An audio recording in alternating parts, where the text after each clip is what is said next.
तो नमस्कार, जोहार, बहुत बहुत स्वागत है आप सभी का हमारे यूट्यूब चैनल पे। दोस्तों आज की इसमें बात करेंगे BBMQ UG semester 4 history major paper 7 की। इसमें आज हम लोग पढ़ेंगे दोस्तों विजयनगर साम्राज्य, जो कि आपकी परीक्षा के दृष्टिकोण से बहुत ही ज़्यादा महत्वपूर्ण रहने वाला है। और आज का जो महत्वपूर्ण प्रश्न रहेगा दोस्तों वो रहेगा विजयनगर साम्राज्य के पतन के कारण। क्या कारण था दोस्तों विजयनगर साम्राज्य के पतन का, वो हम लोग पढ़ेंगे दोस्तों। ठीक है, उससे पहले जितने भी छात्र छात्राएं चैनल पर न्यू चैनल को सब्सक्राइब कर लें दोस्तों। ठीक है, चलिए जानते हैं दोस्तों विजयनगर साम्राज्य, है ना। थोड़ा सा हम लोग विजयनगर साम्राज्य को पढ़ लेंगे सबसे पहले दोस्तों, फिर पतन के कारण को देखेंगे।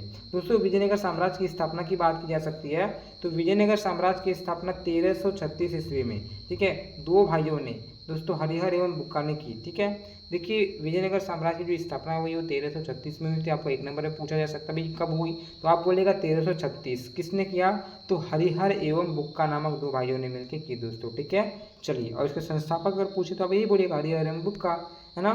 विजयनगर साम्राज्य में दोस्तों 4 वंशों ने यहाँ पे शासन चलाया। ठीक है, तो यहाँ पे संस्थापक मैंने बता दिया, स्थापना बता दिया। अब ये 4 नाम आप लोग याद रखिए दोस्तों, यहाँ पे 4 वंश हुए। सबसे पहला जो वंश हुआ वो हुआ दोस्तों आपका संगम वंश, जो कि 1336 से लेकर 1485 तक चलता दोस्तों। इसके बाद जो वंश आता वो आता आपका शालूब वंश दोस्तों। शालूब वंश जो कि 1485 से लेकर 1505 ईस्वी तक चलता है।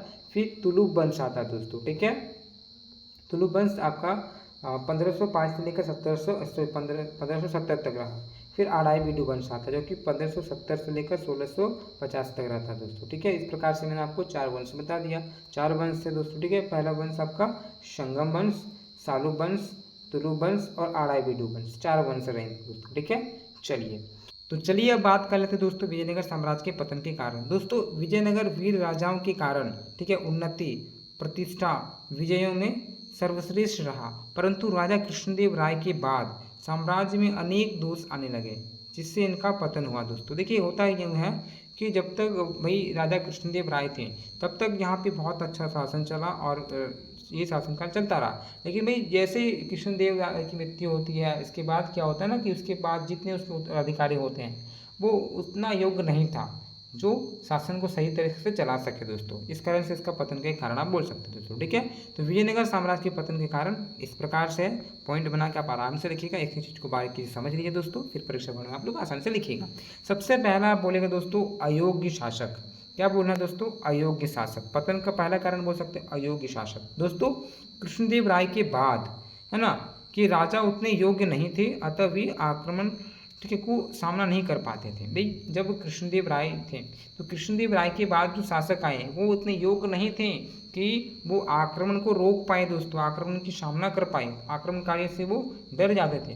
तो एक कारण आपका ये हो जाएगा दोस्तों अयोग्य शासक इसके पतन के। ठीक है, चलिए इसके बाद दूसरा कारण आप बता सकते हैं दोस्तों युद्ध नीति और संचालन में गिरावट।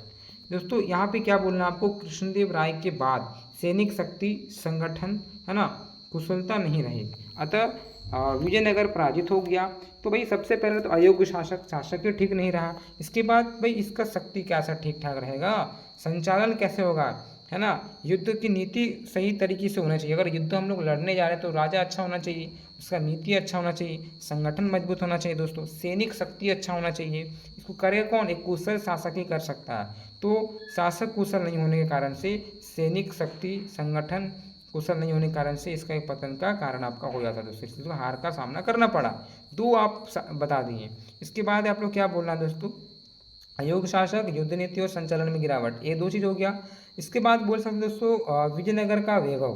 दोस्तों विजयनगर के वैभव में धर्मानंद बहमनी राज चलता था। जब जैसे जैसे विजयनगर साम्राज्य इतना अच्छा फलता फूल रहा था, वही इसको देखते हुए जलता था कौन, बहमनी, तथा उसे लूटने के लिए हमेशा आक्रमण करते ही रहता था। विजयनगर के वैभव को देखते हुए बहमनी उसे जलता था और इसे भाई लूटने का भी प्रयास करता था और ये आक्रमण भी क्या करता था बीच बीच में। तो एक कारण ये हो जाएगा दोस्तों पतन का। दूसरा चौथा बता सकते दोस्तों वंश परिवर्तन। भाई क्या हुआ कि साम्राज्य में जल्दी जल्दी वंश परिवर्तन हुई, है ना, जिससे प्रशासन की नीति और कार्य में भी परिवर्तन हुई। देखिए अगर एक शासक रहे और उसका अगर वंश रहे तो ठीक से चलेगा।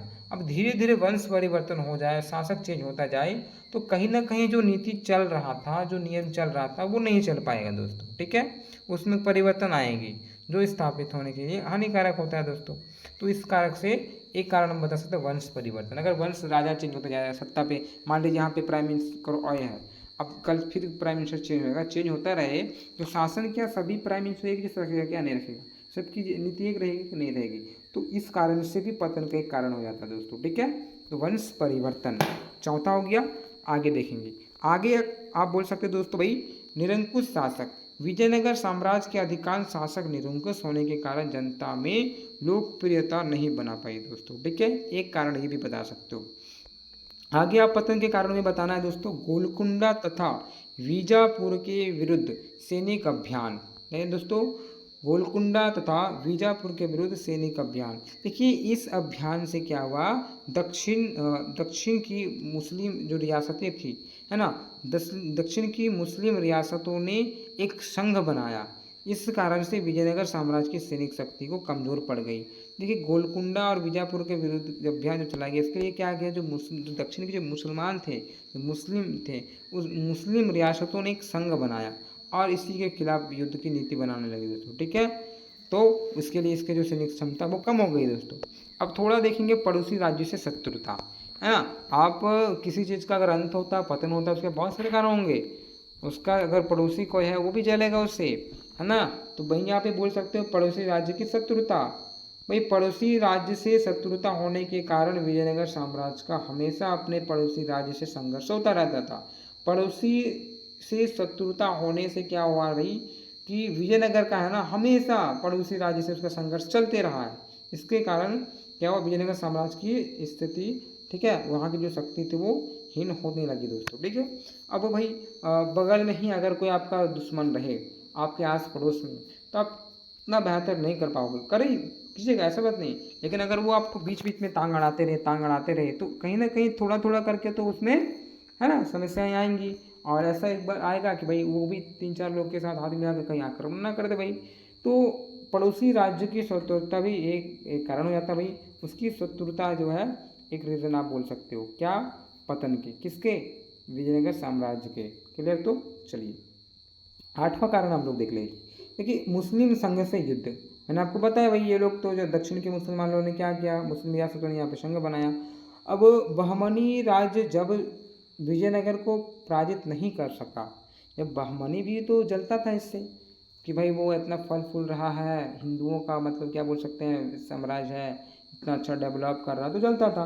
तो बहमनी राज विजयनगर को पराजित नहीं कर सका तो अन्य मुस्लिम राजाओं के साथ संघ बनाकर आक्रमण किया। ठीक है, जो बहमनी मुसलमानों का वो ये था। ठीक है, तो वो जब इससे नहीं सका तो उसने क्या किया, और मुस्लिम शासकों से मिला और राजाओं से मिलने के बाद एक संघ बनाया। और बनाने के बाद क्या भाई, सन 1566 में तालीकोटा के युद्ध में विजयनगर साम्राज्य को नष्ट कर दिया दोस्तों। ठीक है, सॉरी 1546 में क्या किया, यहाँ पे तालीकोटा युद्ध में इसको नष्ट कर दिया दोस्तों। ठीक है, तो इस प्रकार से आपने देखा दोस्तों कि विजयनगर साम्राज्य का अंत हुआ दोस्तों। ठीक है, तो अंतिम युद्ध किसके साथ चलता है, बहमनी से, और बहमनी से इसका दोस्तों कनेक्शन था, और बीच बीच में लोग युद्ध होते रहता था, और अंतिम में बहमनी का युद्ध होता है दोस्तों, जिसके बीच, है ना, तालीकोटा का अंतिम युद्ध होता है इसका, और इस तालीकोटा के युद्ध में विजयनगर साम्राज्य का पतन होता है दोस्तों। ठीक है, तो आपको मैंने ये 7-8 पॉइंट बताया, जो कि आप अगर बारीक से एक बार ध्यान देते हो तो परीक्षा बोर्ड में आप आसानी से लिख सकते हो दोस्तों। ठीक है, ऐसे नहीं आइएगा घूम के, आसानी से बहुत कुछ लिख के आइएगा, है ना।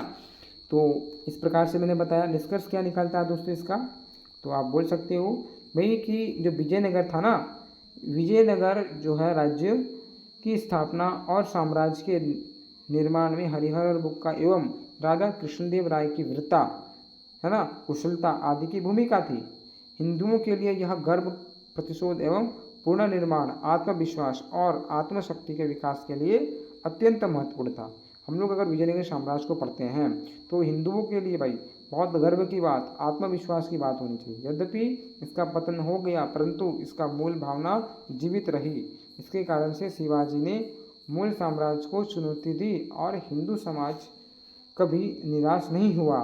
ठीक है, उसने संघर्ष जारी रखा। इसलिए भाई हमारे यहाँ देखिएगा हिंदू में संघर्ष जारी रहा, कोई शासक आते ही गए और इनको धूल चटाते गए। आज ऐसी स्थिति हो गई है कि धीरे धीरे क्योंकि भारत जो है ना, भारत वो देवताओं की भूमि है, भारत जो है वो अपना भारत माता की भूमि है। तो यहाँ पे जो भी दुश्मन, जो भी लोग आए हैं आक्रमणकारी, वो धूल चट के गए हैं, मिट्टी पे ही मिले हैं। तो जितने भी हमारे देश बंधु हैं, भारतवासी हैं, चलिए अच्छे से रहिए, है ना, और अच्छे से परीक्षा में लिखिए। किसी प्रकार का समस्या हो तो आप मुझे इंस्टा पे पूछ सकते हो। मेरा आईडी है YT निखिल रवानी, आप मुझे वहाँ पे फॉलो कर सकते हैं दोस्तों। आप मित्रों को शेयर करें वीडियो को, आप लोग बहुत कम शेयर करते हैं दोस्तों। वीडियो नहीं बनती है, इसका कारण आप ही लोग हैं दोस्तों। आप लोग वीडियो को देखते नहीं समय पे, अंतिम समय में परीक्षा के समय आते हो बोलते वीडियो चाहिए। तो रीज़न क्या है ना बनने का? आप ही लोग हैं। आप ही लोग अगर वीडियो को लाइक शेयर करते हैं तो आप ही का अच्छा होगा, और व्यू अगर अच्छा आएगा तो मुझे बनाने का मन करेगा। दबा के शेयर करें, ठीक है, फॉलो करें इंस्टा पे। दूसरी बार मिलता है। जय हिंद, जय भारत।